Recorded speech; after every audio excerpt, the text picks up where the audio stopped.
Vous savez, moi, personnellement, si je dois avoir une position tranchée, c'est qu'on ne prenne aucun des anciens présidents. En matière de violence, de traitement de l'être humain, chacun d'eux a fait du mal à une couche. Et nous qui sommes restés dans le pays, qui avons suivi l'histoire de ce pays, qui avons vu les politiciens faire, nous savons à quoi nous en tenir. J'ai vu Sogo diriger, j'ai vu Yahi diriger, j'ai vu Talon diriger, sauf que les deux premiers sont de loin meilleurs aux derniers. Mais chacun d'eux a fait du mal à une couche. Et cette couche-là ne peut pas supporter de voir encore aujourd'hui ces gens-là dans cette position, tout comme si on les récompensait. Il y a d'autres qui peuvent travailler, d'autres qui peuvent faire.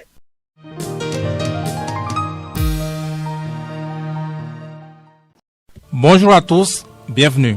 Le Sénat, cette seconde chambre du Parlement au Bénin, selon la nouvelle architecture institutionnelle issue de la dernière révision constitutionnelle, va être installé ce jeudi 30 juillet 2026 au Palais des Gouverneurs à Porto Novo. Le Bénin observe et attend de voir les premiers pas de cette institution venue avec de grands pouvoirs. En attendant, on se demande qui va la présider. Cette question, nous allons entre autres la poser à notre invité. Antoine Guédou Visitogbe, président du parti Grande Solidarité Républicaine GSR, la main dans la main. Cette formation politique a appelé à voter Romuald Wadagni. Quelle appréciation de certaines actions de ce dernier à la tête du pays? Nous lui poserons également la question. Antoine Guédou Visitogbe, bonjour, bienvenue. Bonjour, monsieur Avancet, bonjour, chers auditeurs, chères auditrices. Et est-ce que vous comptez sur le bureau du Sénat comme certains? Est-ce que vous pensez que ce serait la clé de l'indépendance de cette institution? Exactement. Mais on ne connaît même pas encore le bureau. C'est pourquoi on doit dire à ces sénateurs-là de faire très attention. Et si, par exemple, ils prennent un bureau qui reflète ce que vous dites là, on va conclure à l'avance que vraiment, c'est les mêmes causes qui vont produire les mêmes effets. Donc, ce que vous dites est tellement fragile. L'espoir que vous avez... installé, qu'il soit doté d'un bureau, qu'on voit un peu le bureau déjà. Au moins le président, le vice-président, ça nous donnera une idée de ce qu'ils vont faire.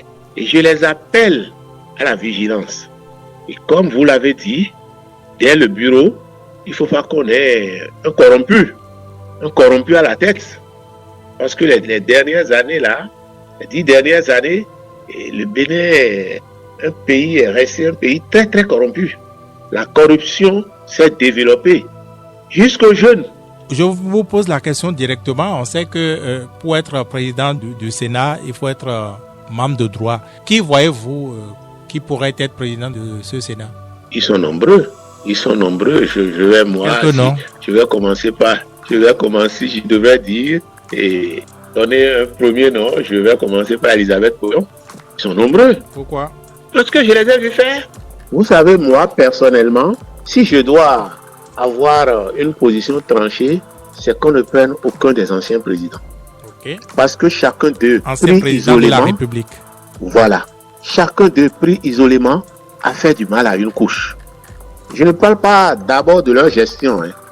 En matière de gestion, il y a des gens qui peuvent être repêchés.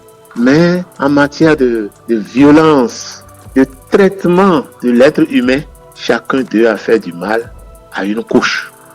Et nous qui sommes restés dans le pays, qui avons suivi l'histoire de ce pays, qui avons vu les politiciens faire, nous savons à quoi nous en tenir. J'ai vu Sogo diriger, j'ai vu Yahi diriger, j'ai vu Talon diriger, sauf que les deux premiers sont de loin meilleurs aux derniers. Mais chacun d'eux a fait du mal à une couche. Et cette couche-là ne peut pas supporter de voir encore aujourd'hui ces gens-là dans cette position, tout comme si on les récompensait. Il y a d'autres qui peuvent travailler, d'autres qui peuvent faire. En citant les noms, comme vous l'avez dit, certains ont parlé d'Elisabeth Poyon, mais de plus en plus, ces derniers temps, on parle de l'ancien président de l'Assemblée nationale, Louis Vlavonou. Oh, qu'est-ce que vous dites comme ça? celui-là qui a dit publiquement, et nous ici, là, nous sommes institutions, nous sommes tous la République, nous pouvons faire une assemblée constituante. C'est lui, vous voulez prendre? Celui-là sous qui on a voté toutes les lois. Comment je vais les qualifier? Les gens disent souvent liberticide, mais je vois que c'est peu.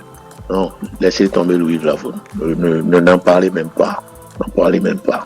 Mais pourtant... Je dis... Oui. Mais pourtant... Là, oui, allez-y. Tout ça là, il faut relativiser parce que ce que vous connaissez des gens, il y a forcément des choses que vous ne connaissez pas d'eux. Il y a des choses que vous ne connaissez pas d'eux.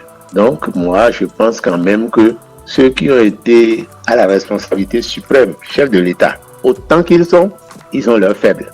Donc, moi, je souhaiterais, pour ne pas faire plus mal à tout ou partie de la population, qu'on exclue d'office les anciens présidents. C'est ça. Si vous laissez tomber le président Soglo, qui, moi, personnellement, m'a fait un peu mal. Ah bon? Parce que je le connais sur le plan de la gestion très apprécié, sur le plan de traitement des langues calmes. Je peux vous dire, je peux vous faire une confidence. Allez-y. Quand on devrait désigner, le Bénin devrait désigner quelqu'un pour la BOAD, le président Soglo est le seul à soutenir Yahi Boni. Ah ouais. Nous avons refusé. Les Guy Adjador, on préférait plutôt Paul Dossou. Mais il a dit non, le fort sentiment là est régionaliste. Moi j'ai des frères au nord, j'ai des frères ici, c'est lui qui a dit ça.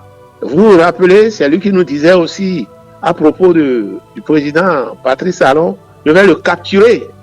Vous avez vu ce qu'il dit aujourd'hui aussi. Donc c'est pour vous dire simplement que quelque part, chacun a fait mal aux autres. Mais comme vous l'avez dit, on ne trouvera pas non plus des gens parfaits. Son fils a dit, il est manipulé. Pendant que les autres souffrent, si vous faites certaines choses, vous dites certaines choses, ce n'est pas bien.